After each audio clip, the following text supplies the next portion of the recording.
intolerance for same-sex parenting in household. So finding attitudes in our broader culture that could bear on the child as far as you've observed. The Social Foundations of Education, otherwise known as EDFON 420, is a course that is concerned with making clear the relevance of social processes to the educational institution and its ideals and its practices. The goal is to help teacher candidates understand the relevance of social factors to their decision making with respect to how they conduct their classroom, but also to how education looks in the 21st century in terms of its delivery, its accountability, its policies, etc., etc. I believe that the 420 allows the teaching major to see his or her practice in a different way. So 420 is really concerned about making that theory to practice connection. So the theories that concern pedagogy, various kinds: content pedagogy, instructional design, instructional planning. All of those are grand theories, but we have to, of course, implement them in the classroom. And so in the process of implementation, there are multiple factors to consider. And so I think without the social foundations focus or lens, it's easy for the teacher candidate to fall into a technical approach. And this is a sort of formulation that's been talked about by Ziegner and Liston, who discuss the difference between the technical practitioner and the reflective practitioner.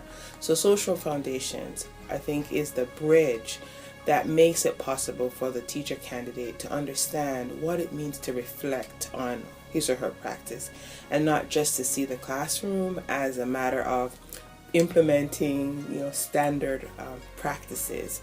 So we hope to give the teacher candidate the content, the background, the information, the perspective to reflect on their practices in a way that can benefit the student and can advance the K-12 students' learning.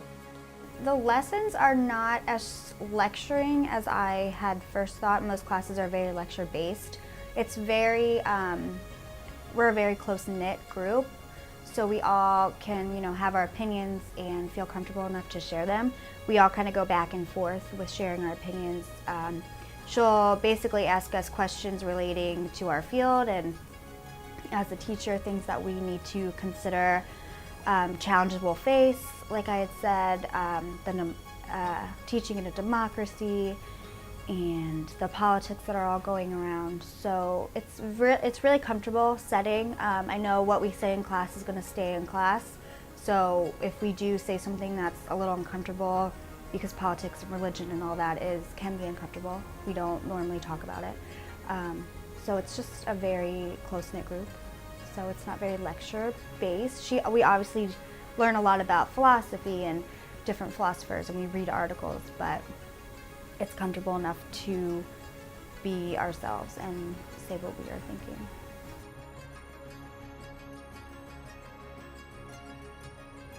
In the EDFO class, we all wrote papers about challenges that we would face in a democracy. So those are all on a website now, but we did have a contest within our class to see if you would go to New Orleans, and there was a conference there that we could go and read our papers. So that was really enjoyable. Me and two other girls from the class had got the chance to go, so it was a great opportunity to even see the culture there, because the whole point of the class is within your cultural context. So it was really interesting and just a really great experience, and an opportunity that I had been given because of the class, and they had gotten a grant for it, so it was no out-of-pocket money for me.